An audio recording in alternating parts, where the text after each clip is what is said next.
Good evening. I would call the March 19th, 2026 Park Board meeting to order, and I would ask Julie to call the roll, please. Commissioner Gilbertson? Here. Herzog? Here. Redmond? Here. Jeske? Here. President Zimmerman? Here. Second item on the agenda is the Pledge of Allegiance. I would ask those who wish to please rise and join us in the pledge.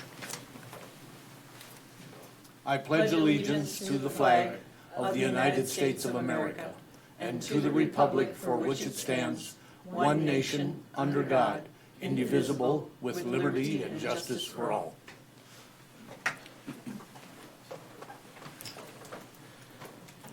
Thank you. The next item on the agenda is approval of the agenda. So moved. Oh, second. Motion by Commissioner Jeske, second by Commissioner Gilbertson. Any further discussion? Julie, if you'll call the roll, please. Commissioner Gilbertson? Aye. Herzog? Yes. Redmond? Aye. Jeske? Aye. President Zimmerman? Aye. Our featured program and partners this evening is the Capital Curling Club. We have with us Ryan Legacy, president of the Capital Curling Club. He's going to provide an update on a tournament here in Bismarck. Good evening, Ryan. Yeah, thank you for having me. I'm excited to be here to tell you about the upcoming Junior National Championships we're going to be hosting and just a little update on the curling club in general. So, sorry I didn't send this out to you ahead of time, but I'll kind of talk through this. Capital Curling Club, just so you know, we are a 100% volunteer club. So Junior Nationals happens with a whole lot of people doing a whole lot of work. We have about 250 adult members. We have leagues Monday through Thursday night. And then on Saturdays, if you've had the chance to be down there, we turn the club over to our kids. And it is coordinated chaos. We have 72 youth curlers this year. They are the heart of our club. And that's really the reason that we're hosting Junior Nationals, to show an event for those kids to aspire to. So Junior National Championships, when is it? What is it? We are hosting March 30th through April 4th. We'll be in the Wachter Arena at the Capitol Ice Complex. The event is for the top curlers in the country and in the world, actually, for those competitors under the age of 21. The winners will advance to the 2027 World Junior Championships. That site has not been announced yet, but the 26th event was held in Denmark. So there's some excitement around this event. I get asked a lot, why are we doing this at the Wachter Arena? This is unique. Most junior national championships are held in their respective curling clubs, but the viewing in our curling club in most is tough. And coming off the Olympics, the boost in curling that we get from the Olympics time, we want to show off what we can do as a Capital Curling Club. We want to show off your facilities at the Wachter Ice Complex. So we have some abilities to do that with our volunteer staff. Our ice makers are known across the country, throughout Canada, as being some of the best.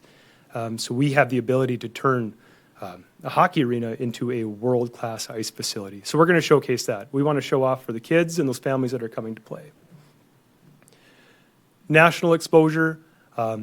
Every game that is played will be streamed by USA Curling and Stadium Sports Network. Beck TV will also be there. They're going to pick up select games for some of our local athletes to be broadcast. And it's just an opportunity to show off what we can do as a curling club and what you can do as Bismarck Parks and Rec. So who's participating? We have 16 total teams, 8 men's and 8 women's. These teams qualified through national qualifying events held throughout the country this year. A unique situation on the women's side, the defending champ from last year will be back, Team Johnson. They're out of the Minneapolis area. They finished 4th in the World Championships in Denmark. They competed in the last Olympic trials to represent the USA. They just missed out actually on representing the United States. On the men's side, we also have the defending champions, Team Hebert from the Eau Claire Curling Club in Wisconsin. Those guys have a resume too long to list, but they are the defending world champions. They are only the 4th American team to win World Junior Championships, so it is really exciting to have them come down and compete. But we also have some local competitors that are right there with them. On the women's side, Heidi Holt and Riley Kraft are from Bismarck. They're going to be playing on Team Hagenbuck. These two have competed in multiple national championships. Heidi has competed in the World Mixed Doubles Championship. These two are special. They are an incredible, talented duo. We need people down there to cheer them on and give them some local support.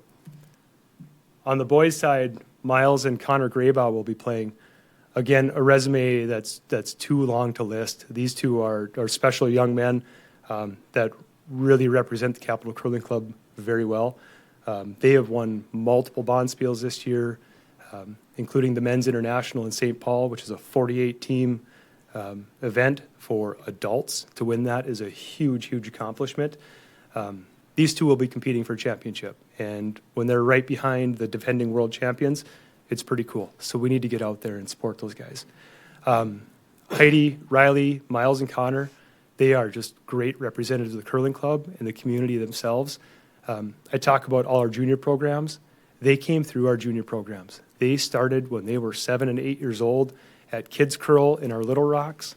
They are now down there helping those kids learn. It is really easy to cheer for them and root for them.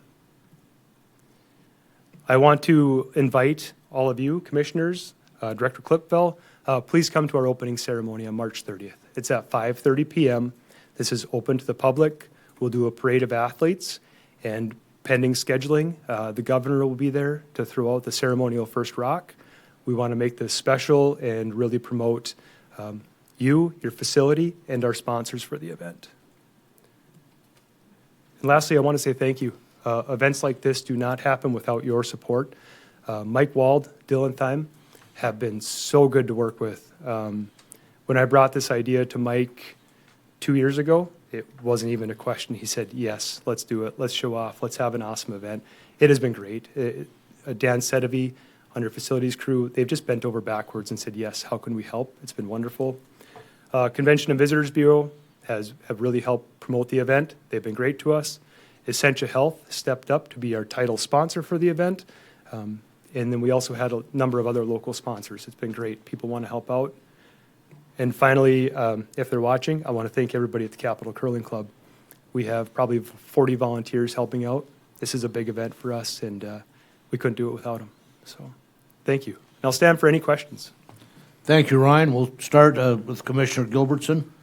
Thank you, President Zimmerman and Ryan. I'm just curious, I plan to go down there, but how does it look in there? I mean, did you guys take the hockey boards down? Is it going to look like we see on the Olympics with walkways in between the sheets and all that? Yeah, the hockey boards stay, but we actually have the equipment that just came from Charlotte for the men's and women's national championships. It's here, so we'll have carpeted arena.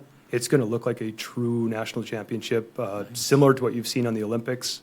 It will look just like that. And how many sheets? 4 sheets. 4 sheets Yep. across? Wow. Yep. Thank you. Yeah. I want to jump in. You said 14 rinks or sheets? 4 sheets. There's Four 4. sheets. Yep. Are you using both sides of the, or We're- just one side? We're just in the walker side. Just in the water. Thank Yep. you. Commissioner Redmond? Thank you, President Zimmerman. Ryan, and thank you to the entire curling club. It's certainly a team effort, and that's so nice of you to talk about what happens during the entire year, too, with the club, Yeah. but certainly the excitement of the tournament coming up. Tell me a little bit about etiquettes, because I certainly know that curling and golf came hand in hand from our friends at the from Scotland, but is it, gallery applause, or are people cheering in the stands, or so? I don't want to embarrass, our community. It would be great to have spectators there with Right. cowbells and cheer for every made shot. We never cheer for a miss, but every made shot, yes, we want it to be allowed. Okay. Yep. Because I saw the brackets are online Yep. at Capital Curling Club, so people can look there and especially look for, certainly everyone, but certainly our Bismarck team Yes. are excited about that. So Yes. we can watch that, and that will be updated to know when they play again, Yep. correct? Yep. Okay. Yep. That'd be great. Thank you Yeah. so much, and Yeah, of course. congratulations. Thank you. Commissioner Jeske? Thank you, President Zimmerman. Ryan. So very excited to witness this. I love to clean, so to me, the idea of sweeping a broom, right up my alley for curling. So where do a majority of the teams come from? So I know we've got 16 teams, but where are most of them coming from? They are nationwide. We have teams from the state of Washington. We have teams from the East Coast near the Boston area. They are truly nationwide. Most curlers are still in North Dakota, Minnesota, Wisconsin. that's really the hub, but it is expanding. Okay. And then Paula alluded to this, so if we want to find the information, it's going to be on a website. Which website are we going to go to find out who's playing when? I want everybody to go to curlbismarck.com. That'll send you right to the event website. Okay. And then, yeah, I've already got the opening ceremonies in my calendar. Awesome. So I'll make sure to be there. And we just appreciate you bringing this to Bismarck, North Dakota. I think it's fantastic. I know you and Jillian have worked very hard on this, along with the rest of the people for the Capital City, or Capital Curling Club. So thank you for all that you're doing to, you know, Yeah. showcase our wonderful community and our facilities with the Park District. No, thank you. Commissioner Herzog? Thanks, President Zimmerman, Commissioners, and thanks, Ryan and Jillian. I know you got a few other curlers in the audience here. I don't have a question, but I have an anecdote from a couple weeks ago. So your group very graciously helped us with a Learn to Curl for some new Americans, our community, and the WDA hockey thing was going on as well. And they were staring in the window like this, wanted to know what was going on. And of course, Tucker from your team was like, come on over. There's kids in like flip-flops. He just grabbed everybody up, and it was just fun to see. You know, they are so excited about, you all are so excited about welcoming a lot of people into curling. So it was a super cool. I was like, who are those kids? Where did they come from? And he had already pulled him in and was teaching him to curl, you know, just right there on the spot. So you guys do a fantastic job. Thank you. Appreciate That's it. great to hear. Ryan, I'd have a couple questions. Perhaps I missed it. What are the ages of this division or this group? All competitors have to be under the age of 21. I believe our youngest coming is 14 years old. Okay. And I know this is a, private club, but do the schools have curling at all? Do we, that the school district is bringing it in? The Bismarck schools do come, they do Learn to Curls with their part of their Phi-Ed curriculum. Mandan, we don't. I work for the Mandan Public Schools. Maybe I could work on a certain principal at the middle school to get kids over there. I'll be honest, we struggle a little bit with ice time. We're full. We're kind of bursting at the seams. So my daughters compete, but not for a Mandan high school team. They compete with kids from Bismarck, and we do have a number of teams that compete in the state high school championships, but they're not specific to a Bismarck High or Mandan High. Gotcha. Well, I would add that, like Commissioner Herzog, an anecdote. I remember when Bismarck hosted a world curling event Yes. here in Bismarck, and it certainly generated a lot of interest. I even tried it for a year, and one of the longtime club members even put tape on my pants so I could slide, but that still didn't help. And John said, "Yeah, Mark, maybe one season's enough for you." But congratulations. I'm sure it took work to get the tournament secured in here, and I look forward to coming down there Monday night and joining in on the opening. That'll be fun. So That thank sounds you. great. Thank you so much. I appreciate it. Thank you. Yeah, folks, if you're not doing anything next Monday night, if you're watching online, stop down there to the Capitol Ice Complex. That'd be kind of fun. It'd be kind of fun to see. Our next item is some disposition of bids, and our first one is on the World War Memorial building roof. And Jeff is here to give us an update on that. Jeff Ubel from Ubel Design Group. Good evening, Jeff. Good evening, President Zimmerman, Park Board Commissioners. Good to see you all. I'm thrilled. This is the third time I've been here to talk about this specific topic. The first two weren't quite as fun, but so I'm thrilled to be able to say that we did receive bids on Tuesday at 1:30 at the Park District office. We've reviewed those bids and we've submitted copies of that in your packet. At the time, we received two bids. One was from Twin City Roofing for $374,980, and then a second bid from Tecta America, which was $382,698. The Park District had a budget of $380,000 for the project, and so at this time, we are recommending that the Park Board consider accepting the bid from Twin City Roofing for $374,980. If you have any questions, I'd be happy to answer those. Thank you, Jeff. Commissioners, some questions? Commissioner Jeske? Thank you, President Zimmerman. Jeff, when is this project expected to begin, and when's the completion? They are going to start as quickly as they can, and they're supposed to be done by August 1st. Okay. Thank you, Jeff. Yep, you're welcome. Jeff, is it any change to the design? It's a flat roof, correct? Are we staying with that, just out of curiosity? It is a low slope roof. It's not a flat it roof. is? Yep, Okay. we don't do flat roofs, we do low slope roofs. So, Well, thank you for clarifying. I thought it was a flat roof. yeah, no, I'm joking a little bit, but that's technically what we refer to them. No roofs are flat. So this one is essentially the same style as it is right now. It's just being improved, and we're adding some additional insulation. Do you know offhand, Jeff, what was the last year that roof was? Just out of curiosity. I mean, that building's been there a long time. I'm sure this isn't the original roof, but just out of curiosity. I don't know. I don't know if Executive Director Klipfel would know that or not. I know the few times that I've been up there, it is quite old. It is very old. Commissioner Gilbertson? A lot of people don't realize that that's the war memorial, so that was built before World War II.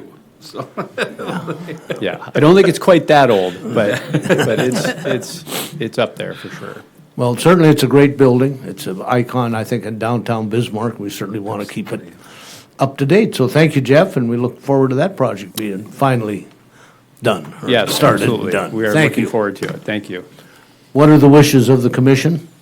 I'll make a motion to accept the bid from Twin City Roofing in the amount of $374,980 for the World War Memorial Building re-roofing. Second. Motion by Commissioner Jeske, second by Commissioner Redmond. Any further discussion? If not, Julie, if you'd call the roll, please. Commissioner Gilbertson, I, Herzog, Yes. Redmond, Aye. Jeske, Aye. President Zimmerman. Aye. The next bid for discussion is on the General Sibley Day Use Road Project. And Brad Krogstad from KLJ will give us an update on this project. Good evening, Brad. Good evening, President Zimmerman, Commissioners. Thanks for having me here tonight. I'm here to talk about the General Sibley Park Roadway Improvement Project that had bids due on March 11th at 2:30. Just a little bit about the project. This project had a base bid that was to overlay the existing asphalt roadways within the day-use park. Install some new asphalt pavement for the boat ramp access road, as well as the parking lot for the boat ramp, and then do some striping and restriping, as well as some ADA accessibility improvements on some of the sidewalk accesses. Now, there was also an alternate bid, and that alternate bid was to replace some of the existing wooden wheel stops with concrete wheel stops. Most of the wheel stops out there today are concrete, and there's just a few that are wooden, and so that's why we bid that alternate. There were two bids received for the project, one from Strata and one from Northern Improvement Company. The low bid was from Strata Corporation for a base bid amount of $587,289.10. The alternate for the wheel stops was for $4,386.20 for a total of $591,675.30. Northern Improvement's bid was really competitive, just slightly above that. This project has a number of different restrictions with the schedule in order to accommodate both the day-use park and not cause any disruption to campers that might be in the area. And so the work on the boat ramp, access road, and the parking lot for the boat ramp, that can start right away. We've limited them to 3 weeks to complete that construction, but have told them it has to be done by September 3rd. There is also some restrictions after May 1st that they can only work Monday through Thursday. Now, on the rest of the project, we've limited that to starting after Labor Day, September 8th, and be complete by November 5th. So we've given them 2 months at the end of the season to do that overlay work on the rest of the roads. That has a restriction of only working Monday through Saturday, basically leaving the entire park open on Sundays. And with that, I guess our recommendation is to award the base bid and the alternate to Strata Corporation in the amount of $591,675.30. I'll stand for any questions. Commissioners, questions for Brad? Commissioner Gilbertson? I don't have necessarily a question about this, but in bidding in general, are you guys starting to see, like after COVID, we saw a huge spike and nothing came in on budget or even close to it. Are you guys starting to see effects of what's happening in the world on prices and such? Yeah, President Zimmerman, Commissioners, Commissioner Gilbertson, you're exactly right. That's kind of the trend that we've been seeing. If you saw the bids in our estimate, they were all very, very close. We're able to estimate more accurately because that bidding environment has become a little bit more consistent lately. We've seen, not just on your projects, but other projects, that bid prices are a lot more competitive. We've seen more contractors bidding on them and seen prices that maybe aren't what they were pre-COVID, but they're starting to get back down there closer, a lot more competitive than they were a couple of years ago. Do you anticipate prices going up in the future with petroleum-based things and such? Yeah, there's always that chance with fuel escalation. But it hasn't affected you guys in your bidding yet? Not yet, no. Thank you. Commissioner Redmond? No, Oh. okay. Commissioners? Brad, question. I look at the map to make sure I know when I'm down there in the day use area, there's what I'll call like little turnouts by some of the playground areas for maybe 4 or 6 vehicles.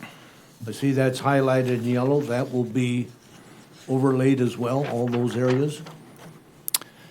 Commissioners, President Zimmerman, you're correct.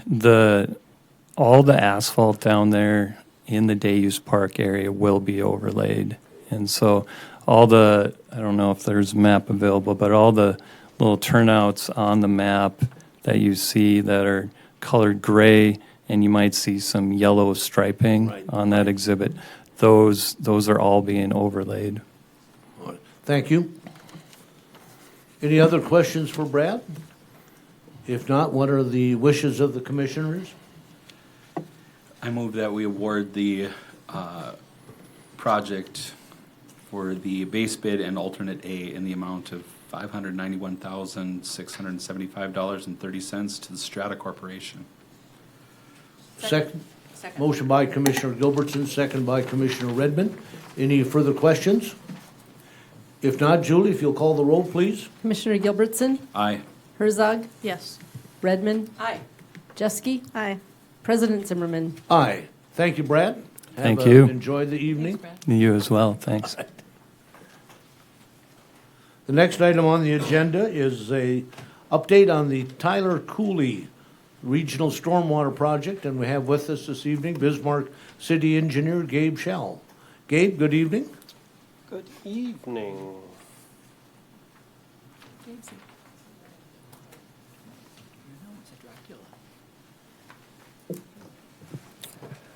Good evening, President Zimmerman, Commissioners, Executive Director Klipfel. Thank you for having me. We're here for an update on our Tyler Cooley stormwater improvements. I have a couple of slides to go through here, but our main goals are just to provide an update on the project, where we're at, and then particularly looking for approval on some easements that the City of Bismarck is requesting from Bismarck Parks and Recreation District, and then answer any questions that you may have on this project. I last spoke to you, I believe it was in 2022 on this project as an update, and we're getting real close to actually building the thing. But as a general refresher course, this is a project in the Tyler Cooley watershed, which is in northwest Bismarck, about 1,900 acres, mostly developed. All the green property within there is green space, and a lot of that green space is owned by the Park District in this particular watershed. We've had master plans dating back as far as 2002, and then this Tyler Cooley drains eventually out through Pioneer Park to the Missouri River. The project goals is we want to eliminate any high hazard dams, both existing and some of the ones that were programmed as part of those earlier master plan projects. So we don't want to have high hazard dams within Bismarck, and so changing our master plan most recently required smaller but more frequent embankments, and we'll get into that here in a second. But the goal is to provide peak discharge of that stormwater, so when it does rain, it doesn't all come gushing out at the same time. We're able to detain some of that and release it at a more metered rate. Through this process, we will fund the project through special assessments to properties within that watershed, and we'll talk a little bit more about that as well. So specific to the improvements that we're proposing here, it's kind of twofold. The first are detaining water behind new embankments that would be constructed upstream of a couple of the roadways that we have. So upstream of Claremont Road, upstream of Valley Drive, and upstream of what will be now Tyler Parkway. And then a standalone embankment upstream, just in the Eagle Crest Sanitary Sewer Lift Station area. I want to stress that the map up here shows some blue areas, but there's no permanent pool, so we're not holding water in any of these. It's just detaining that water after the rain event occurs, and within 48 hours, all those pools would be dry. But it'll take that 48-hour period of time to draw that water down. But when that does happen, what you'd see is that blue shape is what would be inundated with water during that period of time. So in addition to those embankments, we'd also be increasing the capacity of some of the existing crossings. So the one that goes underneath River Road will be replacing that box culvert system. We'll be stubbing in a new pipe parallel to the existing one under Claremont Road, Claremont Road, and then replacing the one under Valley Drive with a larger structure. And when I say embankments, I want to kind of give an image of what that means. This valley's deep. It's over 100 feet to 200 feet in some areas. We're not filling the entire valley. These embankments are 12 to 25 feet high in size. So we're not filling the entire valley with a dam. Once again, we're trying to avoid high hazard dams, and that means it limits the amount of water we can impound behind these embankments. And that's kind of one of the controlling factors on as we're sizing these facilities. Now, specific to the Park District property, I have a red highlight in the corner there upstream of Claremont Road's crossing. That is in the Claremont Family Conservation Park. The next slide will show more detail about what we're proposing there. So it's an engineering drawing, so if you like engineering drawings, you'll love this slide. If you hate engineering drawings, I have colored on it, so it's going to be even better, so get ready. But within Claremont Basin, what we would be proposing is a pipe system. And we start first with the existing ground. That's a cross-sectional view on the bottom. So if we're looking at kind of within the ground, looking through the pipe here, as we then talk about that embankment, this is about a 17-foot tall embankment from the top of the embankment down to existing ground. And then within that embankment, we'd put a 10 foot by 8 foot box culvert, and then a restricted end on one side that would then restrict that flow so that it does impound water behind there. There's always an overflow. There's a higher discharge structure as well, so that we're not always using that 36-inch pipe. That 36-inch pipe is the main thing that will be flowing water. In that sprinkle, that's all that'll get used. In the downpour, the overflow will get used. In the deluge, even the entire embankment will just be overtopped, and it will just go over the spillway at that point in time. One thing I did want to note, on the top of this embankment, there'll be a 14-foot wide graded top. That is wide enough to accommodate a future trail connection, as we've worked with your master plan, within the master plan recommendations and your staff, to ensure that this crossing, if at one point or at some point in the future, could be modified to have that paved trail go on top of that with the required widths. But for the initial state, it would just be restored to grass. The other improvement that I'd want to highlight is down in Pioneer Park. So this, I'll highlight in red, is the approximate location of a 3-foot high berm that would be adjacent to but not touching the existing shared use path. So by putting an adjacent berm there, increasing the elevation, going on the other side of the property as well and increasing that elevation, we're able to channelize the flow of the creek as it makes its way to the Missouri River, which will reduce the amount and the frequency at which Pioneer Park floods during those events. So what we see here on this map in yellow is the 10% chance or a 10-year inundation of what gets wet typically during that 10-year event. After the improvements, which includes the conveyance improvements as well as all the upstream detention, those working in tandem, we'll find what is in green would be that area that would be inundated during that 10-year event. That's the design event that we're looking at. If we have an event larger than that, now obviously there's still a chance, and it's a likely chance because there'll always be something greater than a 10%, definitely in this area or in our areas, that could occur, that you'll still find some water making its way or overtopping that berm, but the frequency and duration should be far less than what you see today. So as we talk about funding and phasing this project, we have this into two pieces. There are two parts. The first part is Part A. That's highlighted in red. That includes the Eagle Crest Basin and the Tyler Parkway Basin. Both of those will be constructed with the same construction contract as Tyler Parkway Extension. So when we have a contractor in the area hogging in 100,000 yards of dirt to build Tyler Parkway, we also have them under contract to haul in the 10,000 yards of dirt for each one of these smaller embankments, getting a good economy of scale by doing this all at the same time and limiting the disturbance to just one area and not having multiple contractors working. So that will be completed. The stormwater components in Part A will be completed in 2026. The Tyler Parkway extension will carry over into 2027 itself. When you look at Part B, the areas highlighted in yellow, that's all the other conveyance improvements underneath the existing roadways, as well as the Claremont Basin and the Valley Drive Basin.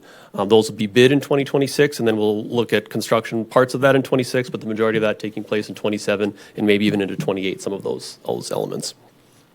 All together, Part A, Part B, we're anticipating a $9.7 million special assessment for the entirety of that watershed. Once again, that 1,900 acres. Gabe, I'm going to interrupt. How much was that?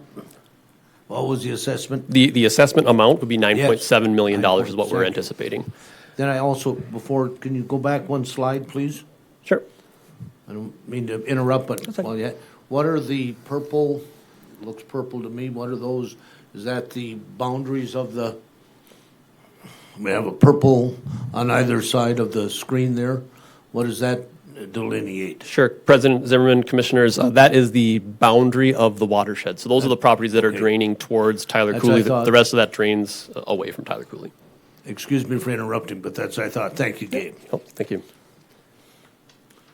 So specific to the request that I have, one would be for an access easement for the Eagle Crest lift station area, and the second would be for a stormwater easement to construct the actual embankments on Park District property, as well as build that dike system and secure the existing Cooley system as a stormwater easement. It's an unplatted area in Pioneer Park, so that I'll talk more in depth here. But the first is an access easement. It's kind of zoomed in here. This is off Eagle Crest area, lot 31 in the corner here. Maybe I'll turn my laser pointer on. This is the city's lift station for Eagle Crest. All of lot 20 is owned by the Park District. Lot 50 in Elk Ridge 3rd Edition is encumbered with the stormwater and drainage easement, so that's grants the city the right to build a stormwater improvement within that property. What we don't have is a convenient way for us and our contractor to access that area. So what we're requesting is an access easement from the city's lift station across Park District property to connect to the Elk Ridge 3rd property. To do so there'll be no other improvements in here besides carving in an access road that we would restore back to grass, but it'd be a 10-foot wide or so facility that would use for the contractor to use, as well as the city to use in the future when we have to go down and dredge out or clean or perform other maintenance activities. We did look into making this accommodating for a future trail, but the slopes here it's pretty steep going down this area, so it's going to be real slow in your vehicle in four-wheel drive as you're trying to get down to it, which means it's probably not a good facility to try to take your bike or wheelchair or rollerblades or roller skates in the future. So we looked into that, but it was not feasible both here as well as some of the other locations as we try to switch back our way down to the Eagle Crest embankment. Would also want to note most of this or part of this area is already encumbered with a sanitary sewer easement. Everything from the lift station out across this embankment, as you can recall, was secured in an easement from a couple of years ago when I approached this board requesting the ability for the city to put a sewer line there at some point in the future. So it's the same land, but what you granted previously to the city was a sanitary sewer easement, and that's not what we would be using the land for. So we're looking for an additional easement really on top of a lot of the same property that was already encumbered with that sanitary sewer easement. President Zimmerman. I'm sorry, Commissioner Jeske? Yes, thank you, President Gabe. I just have a couple questions here. So looking at that diagram, are the homeowners impacted at all? Commissioners, President Zimmerman, Commissioner Jeske, to the extent that the landowners and their property are impacted, I would say no. We won't be on any of their property. If we would be requesting an easement from them, and then the contractor and the city would be able to build and maintain the facility without impacting anything. Now, I will say that there are some locations, this is one of them, that there's people that build things outside of what their property boundary is. I can't guarantee that there might be a sprinkler head that's unknown that we don't even know about because it's not on their property. There could be some things like that, and we'll try to work as well as we can to avoid those as much as possible. And how are you communicating with the landowners? So with the landowners, Commissioner Jeske, we will be sending out a mailing to all the adjacent landowners, like really all the landowners within the watershed, with their anticipated special assessment amount, as well as their what to expect during construction. It's some frequently asked questions. That will be sometime in the next month or so. We'll send out that mailing. I can't recall directly, but all the adjacent parcels as part of the U.S. Army Corps permitting U.S. Army Corps permitting process would have also been notified as part of us getting our Army Corps permit. I can't recall if that particular property was notified during that process, but many were notified during that process. And then I'm just looking at the 9.7 million that this is going to cost. Are there any funds available throughout the federal government to help, keep this cost effective, or is that just not a question?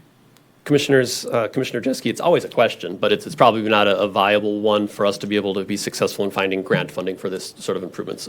There's not a lot of grant funding available for stormwater management. There's grant funding mostly for water systems, even sanitary sewer systems. There's very limited funding for that. So the funding that we receive or try to receive very much is in the potable water arena of things, and not very much, if any, in the stormwater management. Unless there's a larger project, like a flood control project, then there could be something here. But if we're just doing normal stormwater management, as every other watershed is doing, we're not looking for additional grant opportunities there. And can we flip back just a little bit to look at Pioneer Park again? So my biggest concern is, typically, I'm trying to think about where you're putting that levee, I'm going to call it. Is it going to be closer to the river, or is it closer to the trail? Because I always think about the trees that, get flooded almost every year down there. So are they going to impact the trees down there?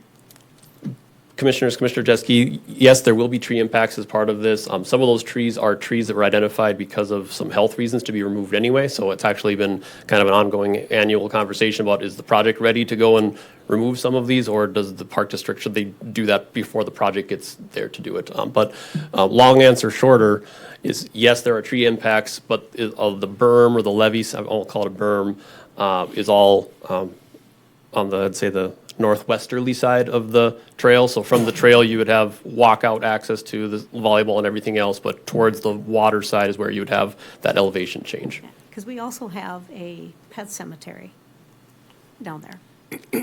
Commissioners, I believe that's down Is that like down in a little this further? general Okay. vicinity. I just want to down make sure here. that that's not being. We definitely don't want to cover up any Fido pets floating around. or uncover any pets either. Yeah. Thank you, Gabe. Gabe, while you have that slide up, on the other side, for the green color on this slide, then the yellow, which was what we experience now with the 10-year, is that, I'm going to ask either you or our director, Clipfell, is that Park District property, or is that another private landowner that experiences that flood as it now is? Yep. President Zimmerman, the area north of the property that you own is owned by a private individual, and we're working with them on securing a similar easement to extend and build up the berm on their side too. We want to make sure that the berms are the same elevations and not yours is a half a foot lower and floods all the time, or his is a half a foot lower and floods all the time. We're trying to make sure that that's just equal, as they both have a fair shake at getting that water out to the river. While we're in that discussion, for this berm and the berm that you said, or the dike that would be, I don't know how many feet high, that has a 10-foot top to it. Yep. Who has responsibility, say, to control weeds and such on that project? Does that then come back to, say, if it's on the Park District side, the Park District takes care of that, or is that part of the project that the city's out there taking care of weed control or such on a 3-foot embankment? President Zimmerman, Commissioners, I would say that the project would be responsible to restore anything during the life of that project, but once the easement I'd say once the grass has been established and is satisfactory to the park district, we would then just need to maintain the stormwater facilities component of it, and we would gladly do that if there's erosion or anything along those lines. But if it's a patch of noxious weeds there, but also throughout the entire park district property, we would continue to work with your staff as we do on the rest of these joint endeavors that we have stormwater facilities on park district property to figure out what the best strategy is for eradicating or at least eliminating or minimizing that. Thank you. Commissioners, any other questions for Gabe on it? I know you wish to continue, Gabe, so please do. Okay, thank Thank you. you for allowing us to question as we go along. Yep, my pleasure. So my last piece here would be the stormwater easements that would be requested for the actual embankment upstream of Claremont Road crossing as well as Pioneer Park. So this shows in proposed easement 1 and 2 on this kind of zoomed out view showing Burnt Boat Road and River Road.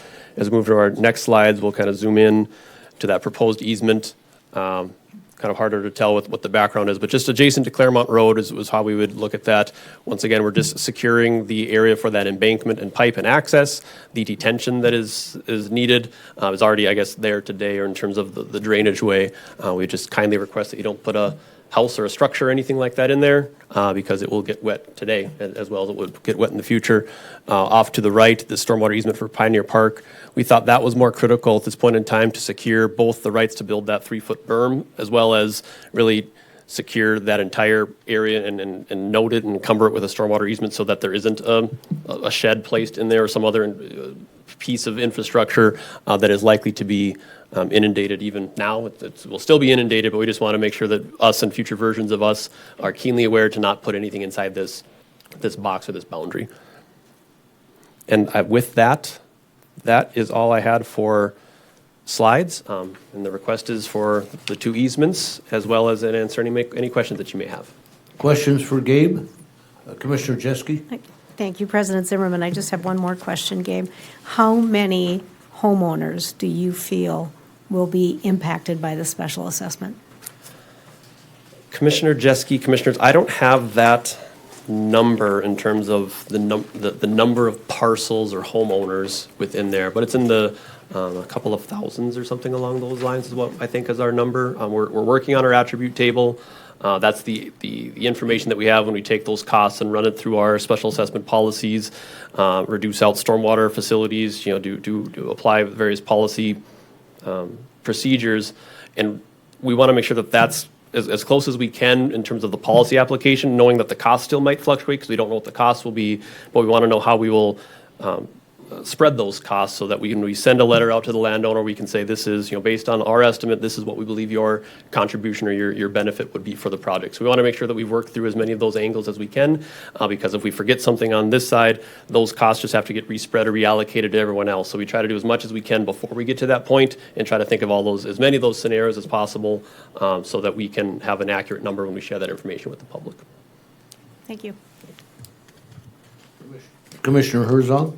Thanks, President Zimmerman, Commissioners. Gabe, I was just curious how much park, I know you don't have your attribute table, but what are, will we be special assessed, or how many of our properties or acres would be in that assessment?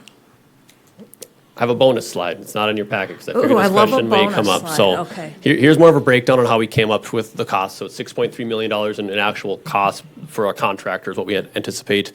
Part A is awarded, so we feel real comfortable with that part of it. Part B will award later, so that's still an estimate at this point in time. We have construction contingencies, we have right-of-way, we have the wetland purchasing and mitigation, we have our engineering costs for our consultant design, we have costs to special assess, so that's administrative, legal cost, bonding, and then interest during construction with every special assessed project. We pay the contractor on January 1st, but we don't get to special assess it until maybe the next year, so there's a carrying cost during that period of time. So all of that adds up to about $10 million. Of that, our estimate, 17% of all the land is Parks and Recs land, but the percentage of the assessable land, we believe would be about 5% is accessible. We have 12 properties that would benefit from this improvement, and 19 of your parcels we've 100% excluded from the improvement because they're a drainage way, they're a steep slope, they're something that would be excluded from the benefit calculation by policy. So the number that we come up with is about $400,000 to $450,000 right now is what Park District estimate would be based on those things. But once again, 17% of the land, but about 4 to 5% of the cost. And Gabe, is that a 10-year assessment? This would be a 15-year assessment for a stormwater improvement is how the city would assess that typically. Thank you. Gabe, I'm going to ask a question here. I know there's discussion in the city to look at a utility fee in this whole effort, would that impact us in any way, if that would be instituted? President Zimmerman, commissioners, the utility fee that the city would be considering would be just for street maintenance, not for stormwater or water or Okay. sanitary sewer sort of thing. So this would be, if there was a street utility fee, it would not impact regional stormwater improvements that we have in the works. Thank you for clarification. I thought about the time we approve this and then comes back and say, oops, now you're in a different situation for payment. Sure. So thank you for that clarification. Any other questions for Gabe? So we are asking for the board's approval to enter into the easements with the city. I move, we approve the access easement with the city of Bismarck, as well as, and Gabe, tell me if I'm saying this right for you, and well as the storm sewer drainage and grading easement. Perfect. Is there a second? Second. Motion by Commissioner Herzog, second by Commissioner Gilbertson. Any further discussion? President Zimmerman, I just know I'll hear from my father-in-law because he looks out on this from his deck, so and you might too. But, I mean, it is needed and you know, I try to assure him that you'll still be able to see coyotes run through there and hear your pheasants, so.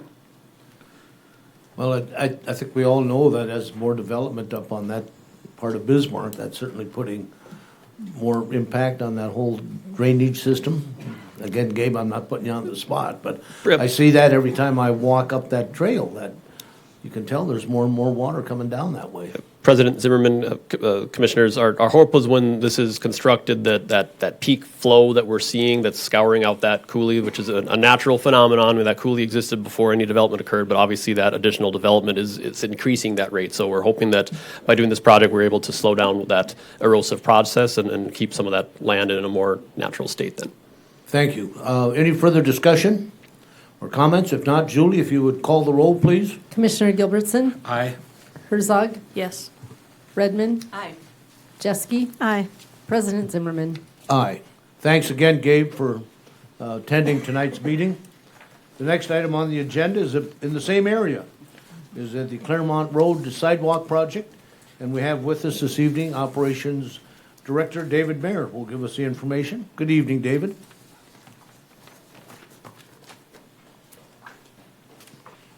We have all kinds of presentations tonight here.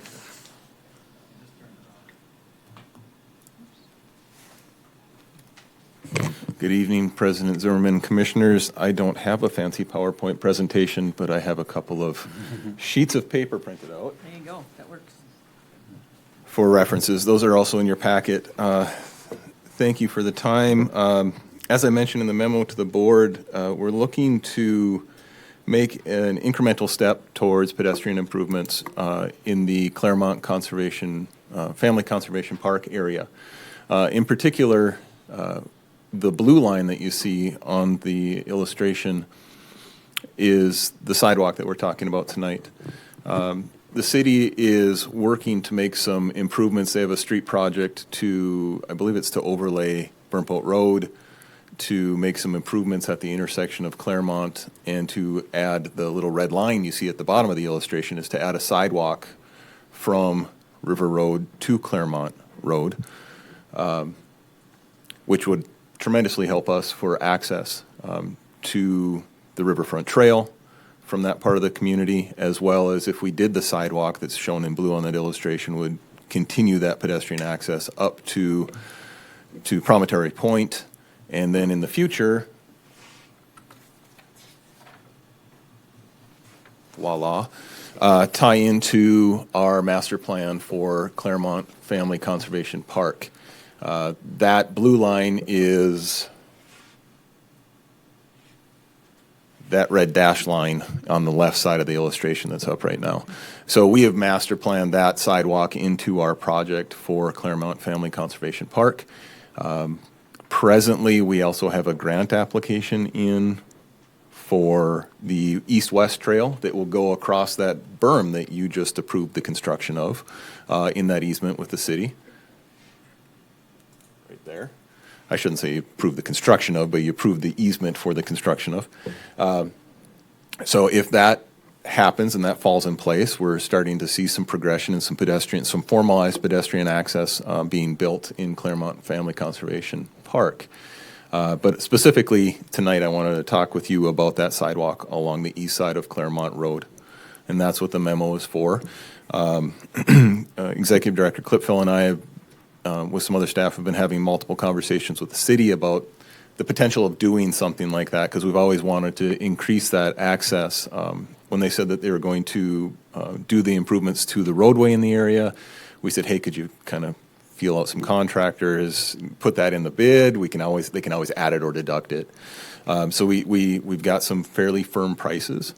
And with that, I had an estimated cost from the city that the sidewalk, it's a fairly long sidewalk. I think we're talking somewhere in the neighborhood of 3,200 feet or something like that, adding a 6-foot sidewalk along that east side. That is what we feel as staff is the most reasonable width that we can fit in there. It's not just a narrow 4.5-foot sidewalk, or it's definitely not a shared use path width, which I don't think is necessary from our standpoint at the Park District. This is a sidewalk. This is to get people up and down that, and then we have the shared use paths, as you can see in this illustration still up on the screen. The north-south heavy red line and the east-west heavy red line on that illustration would be where we want to put the 10-foot shared use paths. But this is to get people to the park, to provide that opportunity. Right now, it's a curb and gutter and it's grass. So if we can increase that, and I always look at this saying that if we can get that sidewalk in on the east side of Claremont Road, and then the city does that little stretch from Claremont Road down to River Road, now we're talking. That's pretty exciting from my standpoint, to get people down to River Road. The other option is that they have to park up at Chief Looking's Village and walk down that shared use path, which many people do, but this gives people an opportunity to come right from that neighborhood. So just wanted to give some background on that. We're looking for board approval to have this specially assessed. With construction, obviously, as we always talk, there's some variability in construction. It may come in a little bit less, may come in a little bit more, but roughly, we think it's about a $143,000 project to put that sidewalk in.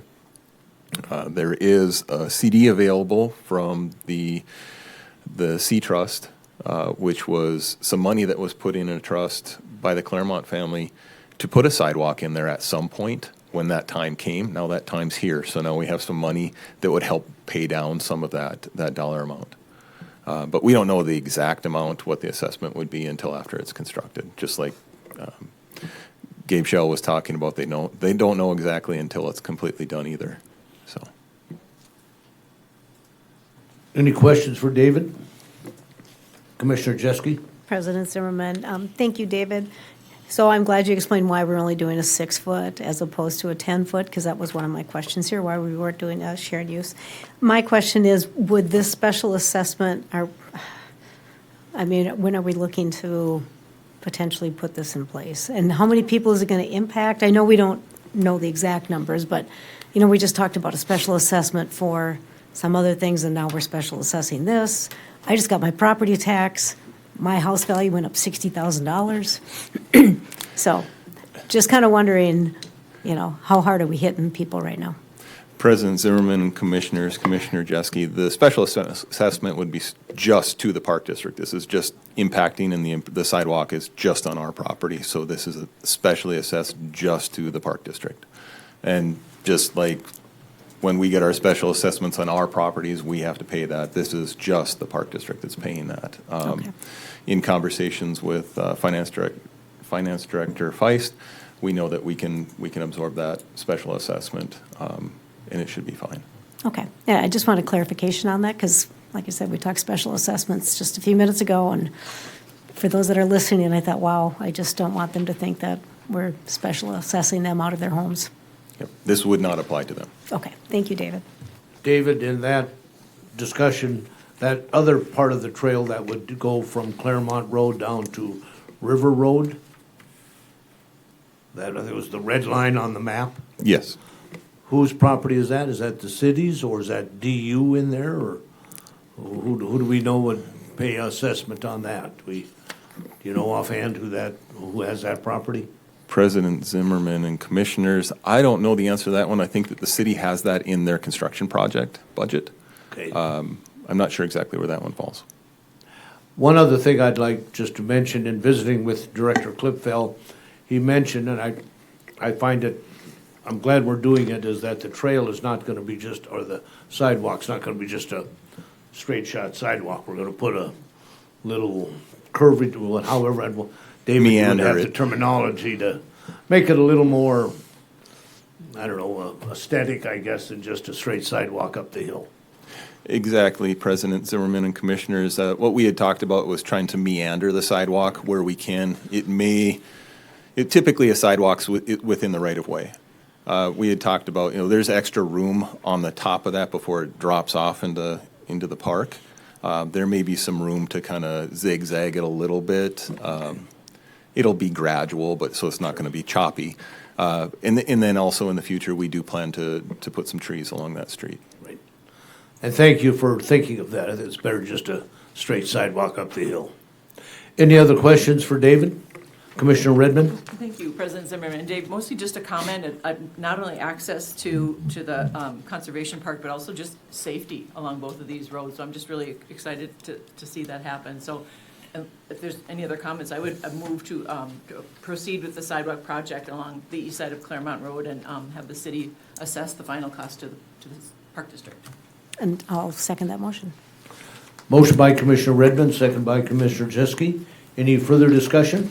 President Zimmerman, Yes, Commissioner Herzog? just a quick question, Dave, where the blue meets the red, or right at that intersection, that 3-point intersection, and I don't know if the city's designed it or what our design looks like, but just whatever the pedestrian safety measures would be there. People are usually going at a pretty good clip, and now you add a sidewalk and you might be crossing a couple streets. Just, I don't know if it's going to be a continental crosswalk or there's going to be some signage that there's people coming, but when it's dark and fast, just to make sure that no one's getting hit by a car as much as possible, please and thank you. I would agree. I hope that's in the plan too, for some striping or whatever, both there and then down on River Road. Any further questions, or did you have a comment, David, on that? President Zimmerman and commissioners, Commissioner Herzog, I guess the only comment I'd have is that I'm sure that Gabe Shell, he's pretty thorough with his plans. I'm sure they've thought about how that crossing is going to happen, but can relay that conversation. Thank you. If no further questions or comments, Julie, if you'll call the roll, please. Commissioner Gilbertson? Aye. Herzog? Yes. Redmond? Aye. Jeske? Aye. President Zimmerman? Aye. Thank you, David. Thank you. The next item on the agenda is the Recreation Center feasibility study. There is a memo in our packet on that, and we have with us, he was here earlier, City Administrator Jason Tomanik okay. There he is. Okay, Jason. Thank you. Thanks for attending this evening. Good evening, President, Commissioners. Nice to see you.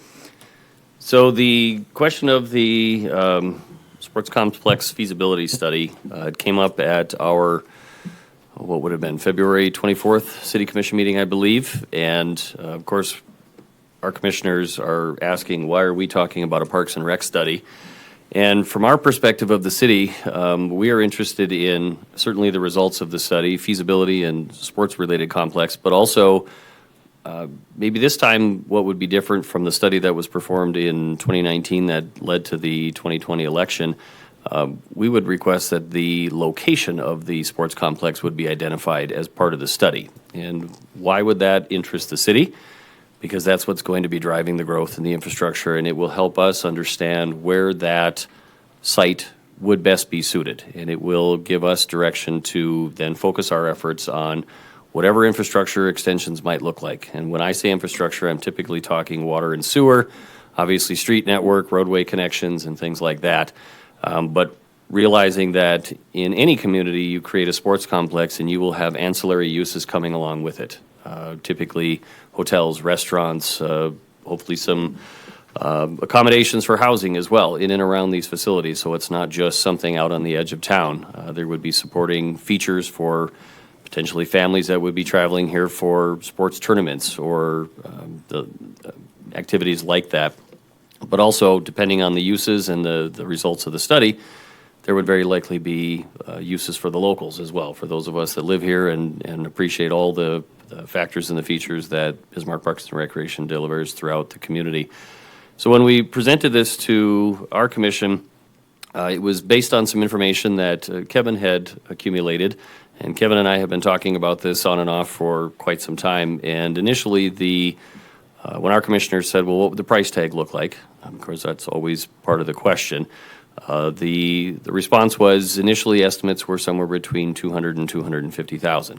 And our commissioners kind of walked a little bit at that and said if there was a way to help narrow the scope and focus the study, focus the project area or the overall results, that could help bring it down into a range that our commissioners expressed would be more comfortable for a cost share. And when I'm talking about that, it would be 50-50. The number that our commissioners threw out as a comfort level would be for the city's portion of it somewhere between $50,000 and $75,000. So now we're talking about $100,000 to $150,000 study. I haven't had any personal conversations with the past consultants, but I know Executive Director Klipfel has, and clearly there would have to be a process, an RFP, proposals, submittals, all of that, the way both of our organizations do for any large-scale project. But based on some of the narrowing of the scope and kind of the focusing of the efforts, I believe some of the responses that Director Klipfel received were, yeah, we could probably get a pretty reasonable study that would give you the information you're looking for in a period of, I think it was 8 to 9 months over the course of 2026. And so I guess from the city's perspective, our commissioners said if we can find a way to do this collectively, there's value in some of this information for us.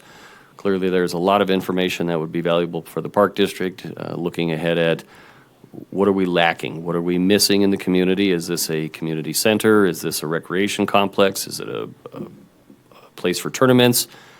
I don't know. I'm not the entity that would tell you that answer. I'm the guy that's interested in where it would go, ultimately. And so if that would be something that is amenable to this group, it should be noted, too, with Director Klipfel's impending resignation, I believe having city staff as part of this, there may be some continuity, so the project doesn't get staggered along the way, or knowing that there will be a steep learning curve for Kevin's replacement, city staff could help guide some of that work that's going on while the new person is transitioning into this very important role leading your organization as well. So if there would be a way to pair and couple on this, City of Bismarck would like to be a partner with you on this important project, and very interested in the results that would come forward after all the work is done. So if you have any questions, I'd be happy to try and answer them. If there's things that you would like me to take back to our board, we are meeting next week, Tuesday. Our agenda was just posted, but of course, like you guys, we have other business as well, and so I'd be happy to carry back any questions, comments, or thoughts from you to the Board of City Commissioners, or answer any questions you might have of me tonight. Thank you, Jason. Mike, I'll ask off, is it on the agenda for next week?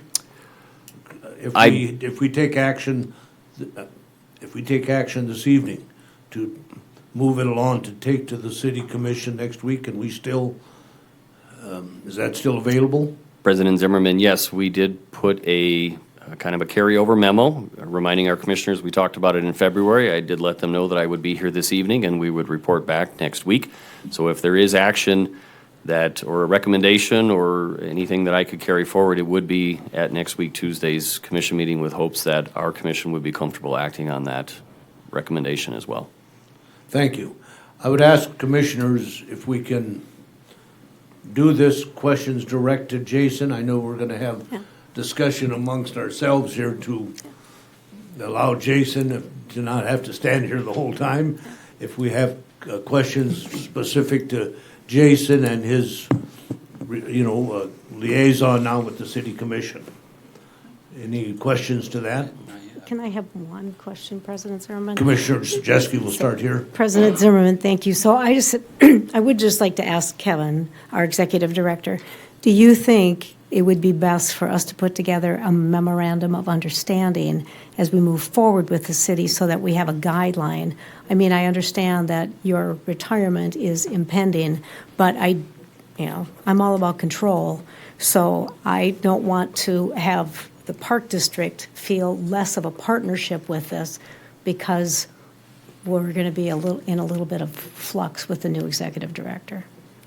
Excuse me, President Zimmerman, Commissioners, Commissioner Jeske, if the board decides to move forward with the partnership, I would recommend or ask that we set up a committee. I think 2 staff and a commissioner from either organization that they could review the proposals if we decide to move forward, and then could interview any finalists that may, if the 2 or 3 rise to the top, and then to make those recommendations back to the specific boards so that we both have a share in that.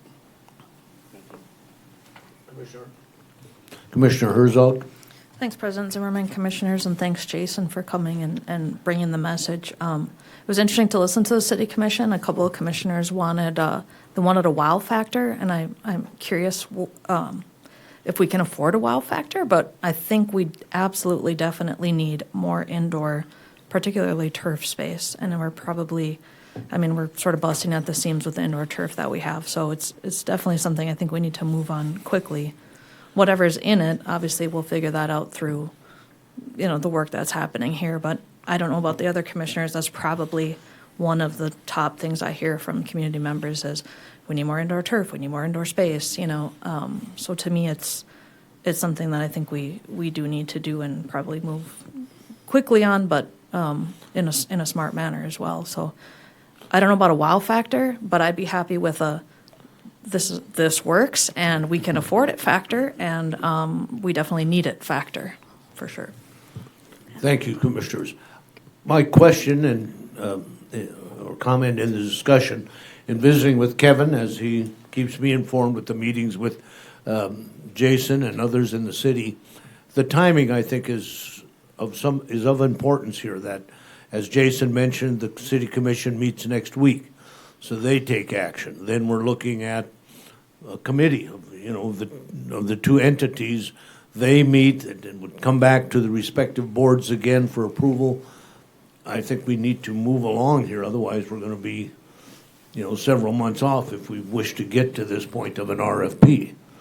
But ask either Jason or our director, Kevin, of a time frame. If everything went right, we would get an RFP out when, if I'd ask that question?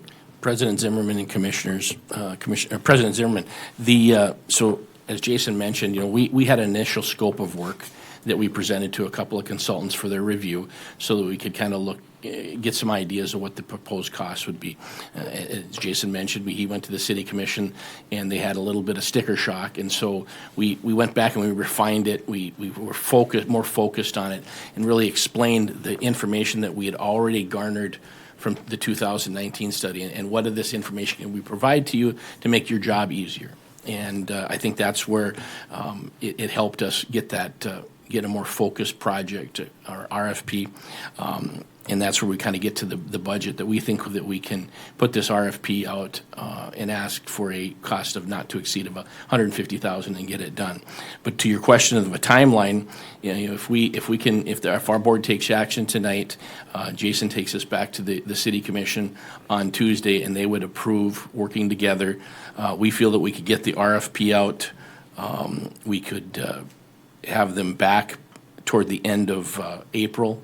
If the committee decided to conduct some interviews, they could wrap those up, and our hope would be to bring it back to the respective boards to get them approved by the end of May, at the May board meetings.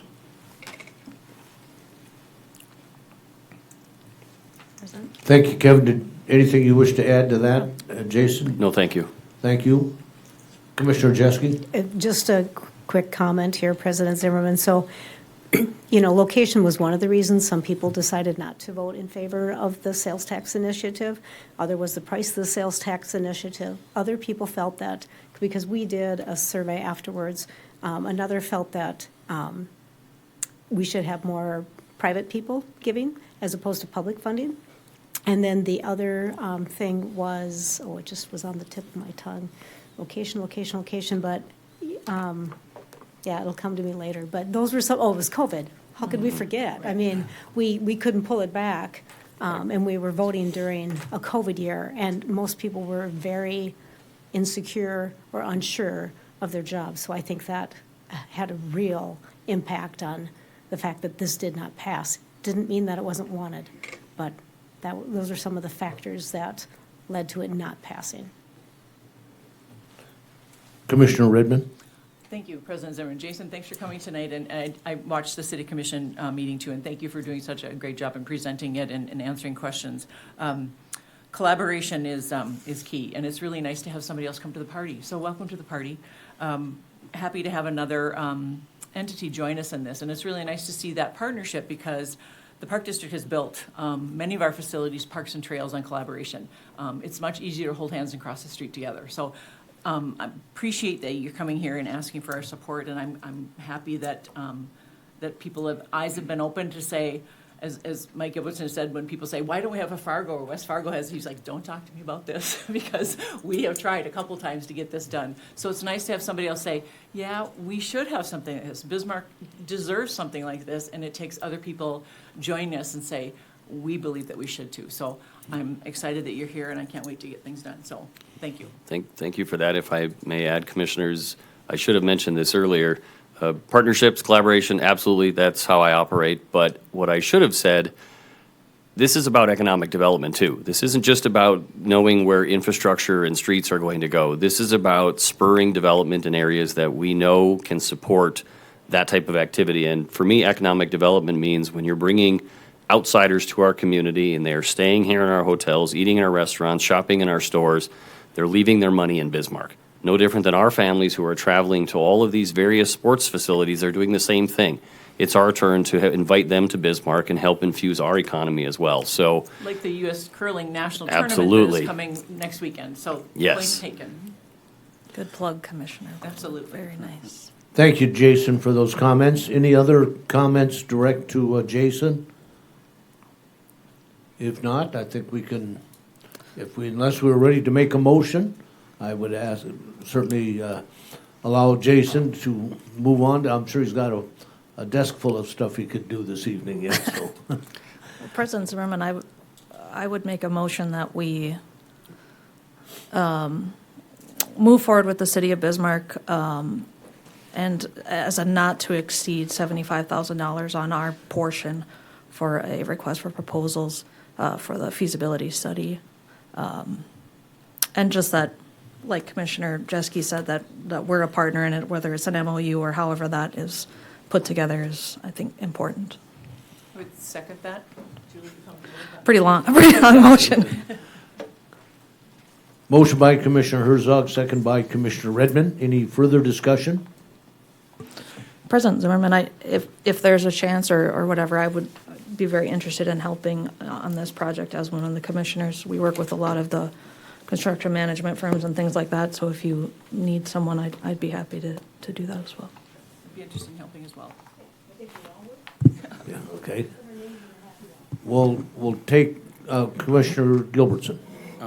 I guess the only comment I would like to make is I just want to thank Commissioner Redmond and Mr. Timonek as well, because this project is something, as we've all said, it is needed in this community, and we both benefit. Absolutely. I mean, that is the number one thing is everybody in the city of Bismarck benefits from this. Even if you never step one foot in it, you benefit from having it in our community. So, thank you. My pleasure. Thank you. Thank you, Commissioners, for voicing the support of our efforts. Without any further discussion, I would ask Julie to call the roll, please. Commissioner Gilbertson, Aye. Herzog, Yes. Redmond, Aye. Jeske, Aye. President Zimmerman. Aye, and again, thank you, Jason, for taking time this evening, and we'll get back to you quickly. I'm next on the agenda. You are next. There you are. You're not going Not ahead. going anywhere, Jason. You can't get rid of me that easily. Can't stay away. I looked at, and I've even got it highlighted that it's you. All right, the next item on the agenda is the City of Bismarck, fire station proposal. And our city commissioner, Jason Tomanik, has provided information in the board packet, and he'll review this evening. So again, thank you, Jason, for taking the time, and the floor is yours. You bet. Thank you, President Zimmerman. Commissioners, if I can just offer you a little bit of context. In recent months, dating back into the middle of 2025, it has become apparent to us that we need to construct a new fire station in South Bismarck. And we don't just build these things willy-nilly because there's forever a cost to operate these things. So when we do this, we need to be very intentional and strategic about our locations. What is driving the need for an additional fire station in South Bismarck is, frankly, response times. For those of you that are familiar with Fire Station 2, that is the station on Expressway. If you think about the travel time from Expressway to the far reaches of South Bay, Whispering Bay, Southport, you'll know that it's a little bit of a time. It's a little bit too long of a time for us. And that's just the first team to respond. There's also a second fire crew that would come and potentially a third or even others from other stations. And so the travel times are even longer. And so we started looking at potential locations in South Bismarck that would be suitable for a new fire station. And when we're doing this, we're using our team of GIS staff, doing all the mapping, of course, getting all the data from our firefighter personnel. I've got Fire Chief Joel Baseflug with me tonight if you have any technical questions on how response times and mapping look. But ultimately, we determined that there is a need for an additional station in South Bismarck. So we started looking around at available properties. And the first piece that really came forward is a piece that's already owned by the city of Bismarck. It's part of the larger facility that is the wastewater treatment plant. The southern boundary of that large undeveloped property south of the wastewater treatment plant is right up to the northern edge of Burley Avenue.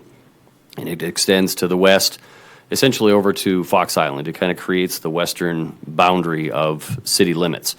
And so for us, it's an interesting parcel because it's in a pretty good location. Burley Avenue gets good access to the east for Washington Street, 12th Street, also access to the west to get to Southport, Whispering Bay, and to the south, of course, to South Bay. But what was most attractive is we already own the land, so there's no upfront cost to purchase the property. When we looked at that site, we talked to the neighborhood, primarily South Bay to the south, and we got a lot of feedback from the neighbors.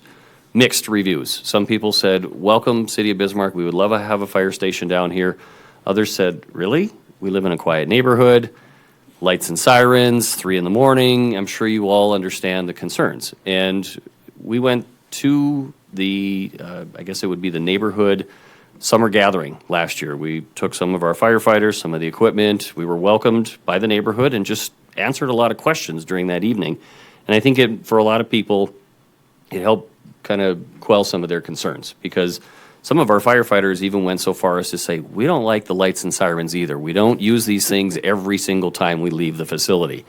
And so I think that gave some people some perspective to realize that it's not going to be a complete life-altering change to the neighborhood. Others said, we're getting older in our years, and it would be really great to have some emergency response in a short period of time right across from our neighborhood. So we took all of that into context. What has changed since our initial beginning of this discussion last spring and summer, we, the city, have identified areas in and around the Bismarck Airport that may be suitable for industrial park development. And we've had good experience with the city-led Northern Plains Commerce Center, which was an industrial park just near the airport, in and around the Bobcat Acceleration Center. We are considering something along those lines again. And when we are talking about industrial development, then we really need to be thinking about emergency response, and particularly emergency response times. So if we're looking at areas in and around the airport, we want to get closer to those areas to shorten those response times. And so that's what leads me to this group tonight. You are the proud owners of 18 acres that are yet to be developed in and adjacent to the Cottonwood Sports Complex. If I can use the right computer here. Thank you. This information was included in your packet as well, but the site in question is highlighted. The generic address for the property is 3101 Boston Drive.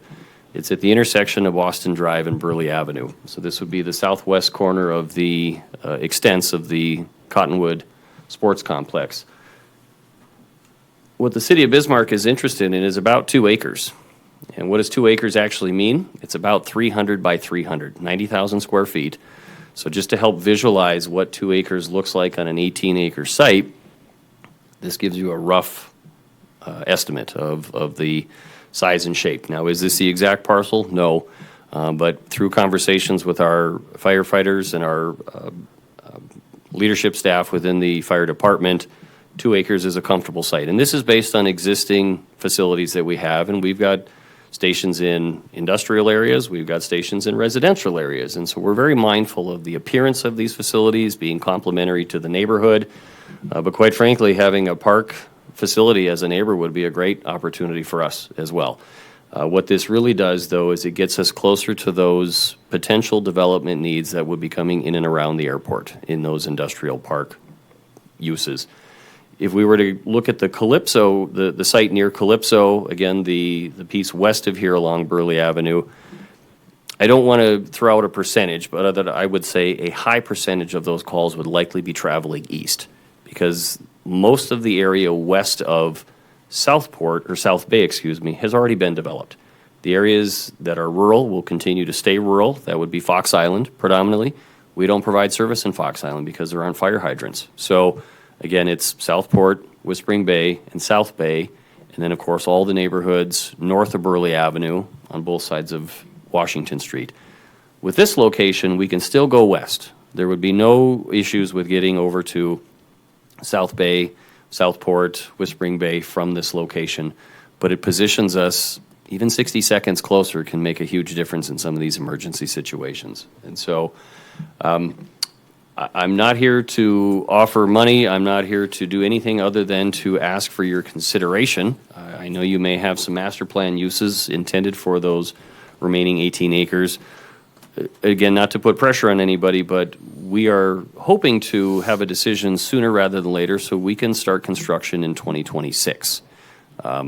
We are working very closely with EAPC, local architecture engineering firm, working on the interior design of the building. We've got a pretty good footprint of what it's going to, the site it would occupy, how the building would function. I don't believe we've moved to the exterior design yet because that will be informed by the location. Again, if we're closer to South Bay and more of a residential neighborhood, you might see more of a residential character, pitched roof lines, different types of accents to the building, whereas if we're closer to more of a parks or a commercial site, you might see a flat top, a flat roof building that has more of a civic presence than a residential presence. So we've got work to do, but in order to make the most informed decision we can on its exact location, we're really kind of down to 2 sites. The site that I've referenced here, and then the other site that we have ownership on the west side of Washington Street. So what we do know is that it would be best for us if the fire station was along Burley Avenue. Then it comes down to, are we west of Washington Street or east of Washington Street? I'm going to look to my right to see if I missed anything. I'm going to check in with the fire chief. He gave me the A-OK. Look at that. Nice. So if I can answer any questions or help you process this request, I am happy to do that. I will thank you, Jason, and we'll start with Commissioner Gilbertson. Thank you, President Zimmerman. Jason, when you said not the exact parcel, but I don't know how, like, how it's all parceled out, but this is the exact location on that corner, and it would be that corner. So if we say, sure, we're going to sell 2 whatever acres, it doesn't come and be, oh, we're going to move over here. Understood, yes. And one of the things that's driving our interest in these different sites is the availability of infrastructure, again, water and sewer. And so in this case, it's in Boston, it's in Burley Avenue, so that really works well for us. Now, if there's a portion of this site that would work better for you, for us for 2 acres, I guess we'd be open to that discussion as well. But in my mind, This preserves the predominant land use for the Park District to give you the opportunity to continue your incremental extensions of those sports facilities, and it kind of tucks us into the corner where we would have, if needed, direct access onto Burley, but we are at this time anticipating access would be onto Boston Drive. And the site would be designed in a way so it would have two driveways so the trucks can come in. There's not a lot of backing up and, beeping noises that go along with some of these things. And so maybe the closest design to think about would be Fire Station 5, which is at Lockport on the north side of Bismarck. If you think about, there's a couple driveways, there's kind of a looping apron in there for the trucks to move around, and then that way they can just do what they need to do without impacting the public right-of-way and keep it primarily contained on site. I know our managers and staff in our management meetings, we talked about this, and they did a very nice job explaining and kind of showing how, we can still adequately accommodate if we need soccer fields, pickleball, whatever in there, so, but thank you. My pleasure. Commissioner Redmond? Just kind of piggybacking, thank you, President Zimmerman, what Commissioner Gilbertson has said, that 2.2 acres on this lot, that still gives the Park District opportunities for future planning. But my question would be, would the next step, if we proceed with this, would obviously then Executive Director Clipfield to get probably an appraisal of what this land would be in order to come up with a price? President Zimmerman, Commissioners, Commissioner Redmond, yes, that would be our recommendation. Commissioner Herzog? Thanks, President Zimmerman, Commissioners, Jason, and maybe Chief, you were talking about 2 points of, or, ingress, egress. Do you see or foresee that there would be a signalized intersection needed at some point? And would the Park District be special assessed for a fancy signalized intersection? It's a fair question, Commissioner Herzog, Park Board members. At this time, there is no direct intent to have a traffic signal. Now, our safety guy, Mr. Shell, left a little early, so we could have asked him that question. But typically, traffic signals are driven by traffic volumes. So if there were a need at some time in the future, and this would likely be when the south side of Burley Avenue is nearly built out, that's the neighborhood known as Paradise Valley. Obviously, there's a lot of growth to the west of Boston Drive that would need to happen as well. I don't want to say it would never happen, that there wouldn't be a traffic signal there, but it would likely be in the future when most of this land is built out and we're starting to see those impacts and challenges getting on to Burley Avenue from Boston Drive or any of the other roads that are to the west. Thank you. Commissioner Jeske? President Zimmerman, Commissioner Herzog brings up a really good question, Jason. So when it comes to funding this fire station, how is it funded? Is it special assessed to the neighborhoods? Because obviously, we would be special assessed. Certainly. Thank you for that question, Commissioner Jeske, board members. The Fire Station 6 was actually anticipated 2 years ago, but we thought it was going to be on the northeast side of town in Silver Ranch. And so, based on all the master planning and the growth that was happening in that area, with some of the changes that have happened with East Century Avenue and the number of rooftops in Silver Ranch isn't quite there to that point yet. So we're not taking that one off the potential. We're just sliding it down to not yet. Kind of a long answer to tell you that in 2025's city budget, led by Mayor Mike Schmitz, we reduced some of our reserves. And by doing that, we earmarked certain amounts for certain projects. And so we have funding set aside to build this fire station today. The ongoing cost after building the fire station is, of course, staffing it. And typically, when you build a fire station, we're looking at staffing up 15 firefighters and support to go with that. We don't just add all 15 at once. We add them incrementally so it isn't a huge burden on the budget year over year. So if I heard your question correctly, would there be special assessments as a result of the construction of this fire station? No, because we've got the funding identified for that today. Jason, my question along that line, I go on Burley Avenue, that's not very wide there, coming out, if we'd have a driveway or an egress to Burley Avenue, is there plans for the city to widen Burley from Washington Street over to say 12th or 19th Street, I believe it is? 12th Street would be the next section line road. That's the boundary on the east side of Cottonwood Sports Complex. East, okay, Yep. thank you. At this time, I don't believe we have any direct intentions to widen that road, and we run into some right-of-way issues because the east side of 12th Street is outside city limits, and it becomes a burden. It becomes a bit of a barrier. So what I can say is today we're using Burley Avenue, and we're using it to respond to emergencies efficiently.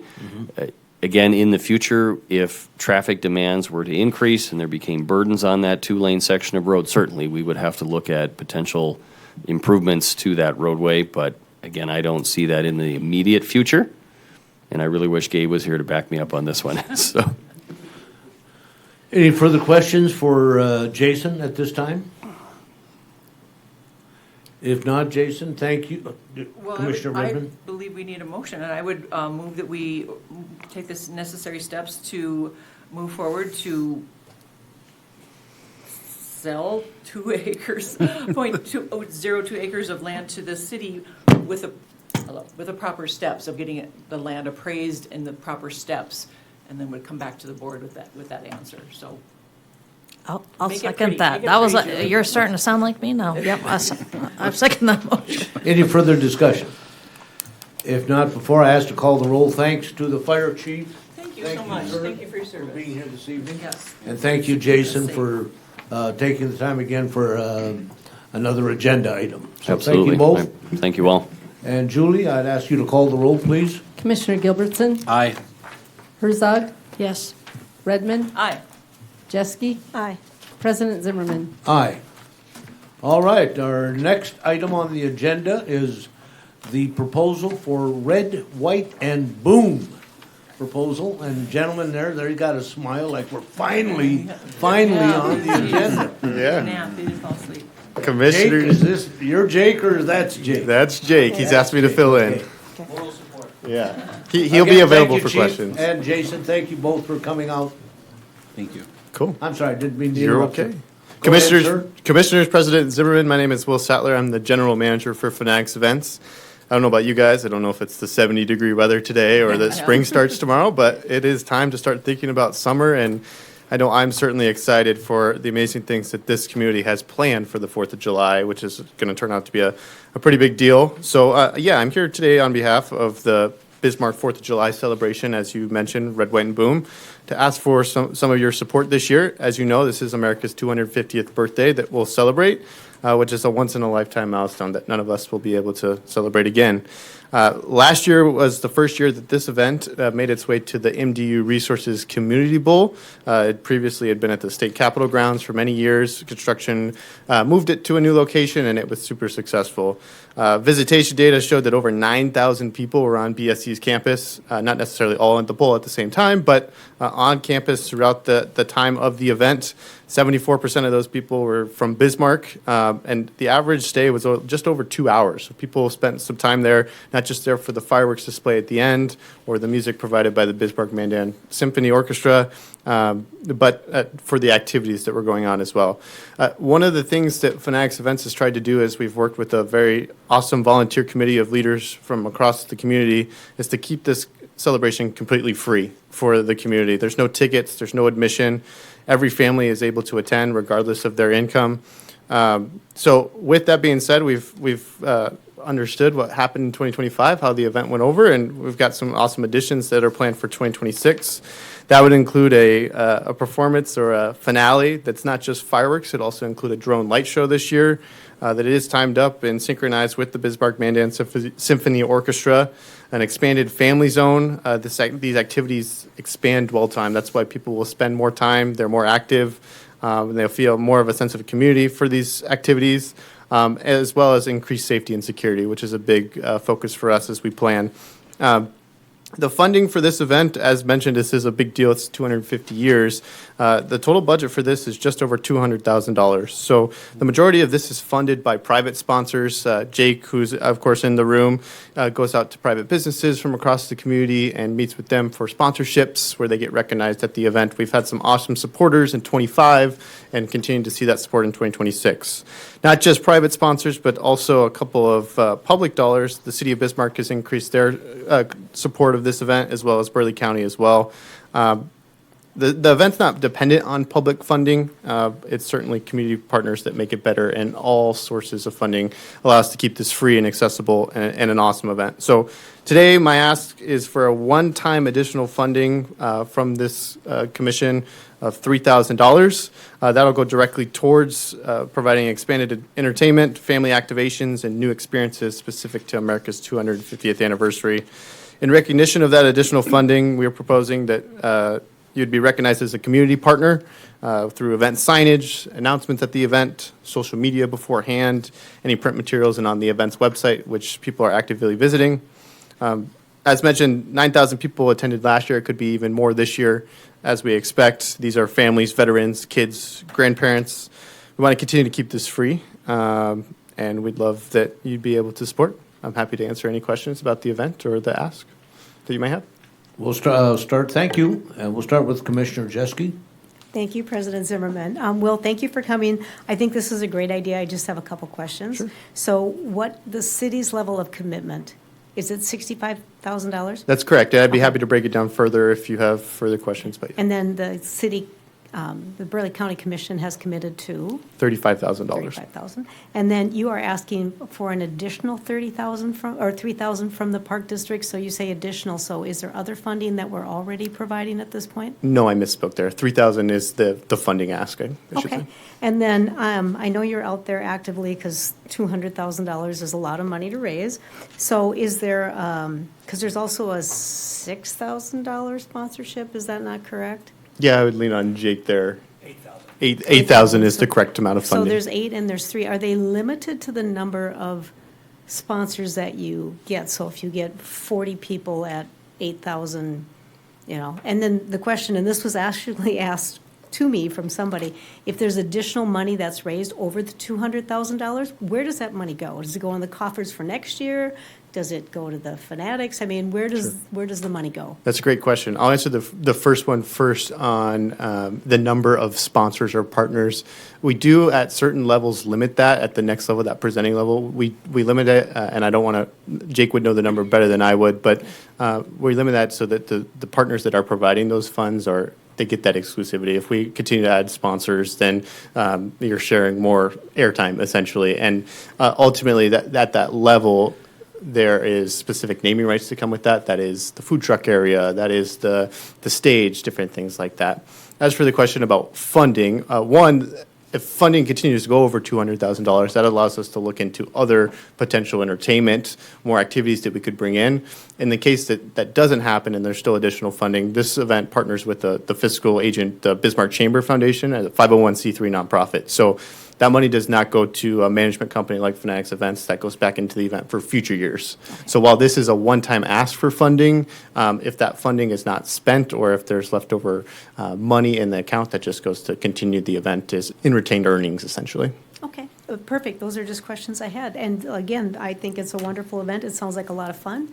But looking forward to Bismarck doing something to celebrate the 4th of July and our 250th.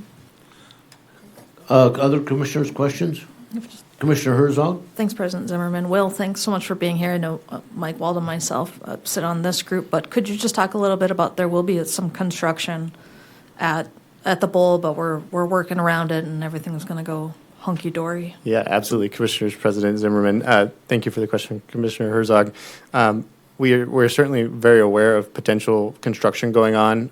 Our experienced director from our team, Rachel Burr, I think reaches out once a week to the group that is working on it. I know there's lots of different stakeholders in the construction project and in the MDU Resources Community Bowl. So in that budget for funding, we've provided some initial They had requested additional safety, some additional security over there, as well as some fencing. So we're prepared for that, as well as that with ongoing construction, there would be limited parking spots. I believe that's a south parking lot there at the Community Bowl, which we've already started working with similar stakeholders in the area, the Gateway to Science building, as well as that general area of how we would address it. But we're certainly aware of it.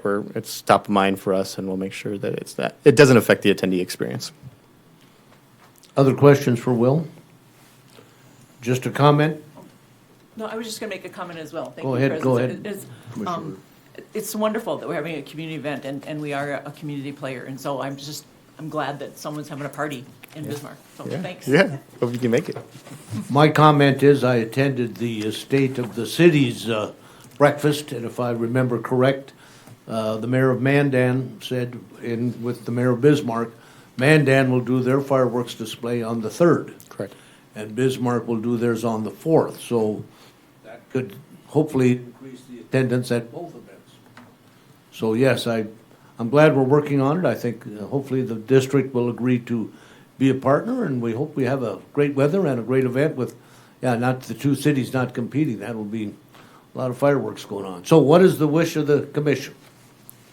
I move that we support the Red, White, and Boom community celebration with a $3,000 sponsorship. I'll second. Motion by Commissioner Redmond, second by Commissioner Jeske. Any further discussion? If not, Julie, if you'll call the roll, please. Commissioner Gilbertson? Aye. Herzog? Yes. Redmond? Aye. Jeske? Aye. President Zimmerman? Aye. Thank you, Will. Thank you, And guys. thanks, gentlemen, for hanging in there as we move through the meeting here.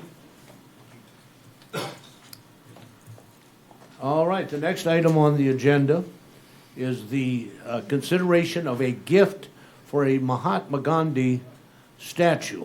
And I'm going to ask our Executive Director, Klipfeld, to fill us in on that request. Thanks, President Zimmerman and Commissioners. Like the information in the packet you said, we had an opportunity to partner with the city and the state of North Dakota and the city. Mayor Schmitz and some of the city staff were meeting with the Consulate General of India that's out of Seattle. They have an office in Seattle that they just opened. And they were in town talking about all kinds of different opportunities that they could work with our community and our state. And the discussion came up that they wanted to donate a statue of Mahatma Gandhi to the city of Bismarck, the state capital. I was contacted by City Administrator Tomanik. They had some ideas about where they'd like to place this statue, and so we went and looked at a location, and lo and behold, we talked about Peace Park, and we already have a peace pole in Peace Park that was placed and dedicated years ago that has a quote from Mahatma Gandhi. And when we brought the Consulate General over to that location, he got very excited and thought that was a great location, and said, "Hey, when can we do this?" They're very excited about it. I said, "Well, we got to take it a next step to move this forward." But they're very excited about it. They'd like to place a statue there and have a ceremony sometime in October. And they've been working with the North Dakota Trade Office along with the governor's office on the best date and time at this time. But they really are excited about this and want to continue to work with us. Thank you, Kevin. Questions? Commissioner Jeske? President Zimmerman, not a question, just a comment. So when I was on the park board in Grand Forks, we received a gift from the Japanese consulate, and it was a beautiful lantern and then some Japanese stones, and they went into Sertoma Park there, and that was one of my favorite places to run by. So I think this is a wonderful opportunity for us, and I think putting it in Peace Park makes total sense. My question, Kevin, or clarification, the total cost of this can you make sure we're squared on that, where cost of the statue, cost of a base, all of those things, rather than someone questioning, well, why is the park district now incurring cost for a statue? President Zimmerman and Commissioners, there will be no cost to the Park District. The statue will be donated by the Consulate General, and we're working with Drew Combs in the State Trade Office to procure, to get a pedestal to put the statue on. Thank you for that clarification. Commissioner Gilbertson? And President Zimmerman, thank you. And I just want to, and I'm sure if citizens go on our website and look at the packet that is presented, they will see the letter from the governor. And I just want to say that I agree with everything that Governor Armstrong says in this letter, and it's nice to see that that the office of the governor is supportive of this as well. So, Thank you. I believe Jason Tamont, Jason would like to add something. Go ahead, Jason. Commissioners, didn't mean to jump in on the conversation here. I was curious to see where this would go, because as Director Klipfel noted, Mayor Schmitz and I had the pleasure of meeting with the Consul General in late February. Admittedly, we didn't have much of an itinerary for that day. We had some time planned, and we were welcome and glad to receive them and hear what their thoughts were. This conversation started that day, and initially we had explored some potential locations. Another site that I had suggested was Sonali's Garden, recognizing its location up on Chief Looking's Village, and you've got the beautiful overlook. The Consul General was very interested in seeing that location after we'd looked at it on Google Earth and the aerial photos. I just want you to know that your executive director made it happen. So the gates are still closed to Chief Looking's Village. There was snow that was here and there. It was kind of melting, kind of not. I sent Kevin a text and I said, here's what's going on. Can we make this happen? No questions asked. So on a Friday afternoon, these types of things come together. And I'm so glad to hear that Peace Park is the right location because of all the other things that you've talked about. But Kevin needs some accolades on this too, because not everybody's just going to jump when somebody else sends a text to make this happen. So thank you to Kevin for that as well. Well, thank you, Jason, for that acknowledgement. Now, I suppose we'll have to retroactive a pay raise for Director Klipfel, but thank you, Jason. Other questions or comments from the commissioners? If not, what is the wish of the commissioners?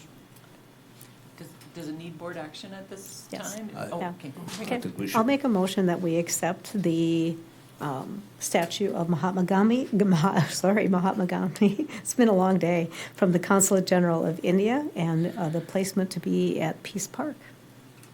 A second? Second. Motion by Commissioner Jeske, second by Commissioner Redmond. Further discussion? If not, Julie, if you would call the roll, please. Commissioner Gilbertson, aye. Herzog, Yes. Redmond, Aye. Jeske, Aye. President Zimmerman. Aye. Our next item on the agenda is the 2027 Budget Development Schedule. Thanks again, Jason, for your time this evening. Thank you. And our Finance Director, Kathy Feist, has also been a trooper here to sit almost into our second hour of the meeting. Good evening, Kathy, and if you would give us a update here on our budget proposal for 2027. Good evening, President Zimmerman and Commissioners. In your agenda packet is a proposed schedule for the development of the 2027 budget. The process started today. The budget packets were distributed to managers and directors. That information, those information requests and proposals will be distributed to the directors by the end of April. And then during the period of May 4th through the 22nd, there will be internal meetings with staff to review that information and those requests, and we'll be putting that together in a proposed budget and work plan that will be distributed to the Park Board Commissioners after the June 18th Park Board meeting. And then we will schedule meetings with each of the commissioners, as we always do, individually, to go through those budget work plans and budget binders. Those will occur between June 22nd and July 2nd. And then we will take any input that we receive at that point, and we will introduce the budget at the July 16th regular Park Board meeting. Then on September 17th, we will have the public hearing for the final adoption and determination of the annual tax levy, so that we can submit our budget to the county auditor by the required deadline of October 10th. Are there any questions on the schedule? Thank you, Kathy. Any questions on the budget timeline, or? Nope. All right. We do not need a motion there. We thank you again, Kathy, for hanging in there with us. Again, I appreciate that. Our next item on the agenda is the consent agenda, and I will read through that. Allow me to, a variety of items have been placed on a consent agenda. A consent agenda can be approved in one motion, or an item or items can be removed for additional discussion and separate action. Staff recommends approval of the following items. Consideration of the February 19th and February 23rd, 2026 board minute meetings. Those minutes were included in our packet. Request approval to submit a recreation trail program grant application. Operations Director David Mayer provided some information. Satchel Page statue request to call for bids, and there's a memo in that included in your packet as well. And then a request to dispose of obsolete equipment, and there's a memo as well from Operations Director David Mayer. Is the wish of any of a commissioner to exclude any of those items from a consent agenda? President Zimmerman, I move adoption of the consent agenda as presented. Second. Oh, give it to Redmond. Motion by Commissioner Gilbertson, second by Commissioner Redmond. I would add that in visiting with Kevin, I think I can hopefully say that we have good news on the Satchel Page statue, that they have realized through the Bismarck Recreation Council several last couple days some sizable contributions. In fact, as I spoke to former Commissioner Schwartz today, he also just received another pledge from a family here in Bismarck. I don't think it's proper for me to say that at this time, but he's another $10,000 pledge. So the project is going to move along. So we have a motion and a second to approve the consent agenda as presented. Any further discussion? If not, Julie, if you'll call the roll, please. Commissioner Gilbertson, Aye. Herzog, Yes. Redmond, Aye. Jeske, Aye. President Zimmerman. Aye. Next item on the agenda is approval of bills. So moved. Second. Any further discussion? If not, Julie, if you'll call the roll, please. Commissioner Gilbertson, Aye. Herzog, Yes. Redmond, Aye. Jeske, Aye. President Zimmerman. Aye. The next item on our agenda is consideration of executive director applications and the consideration of a executive session. The board must approve a motion to go into executive session, and I will read that statement.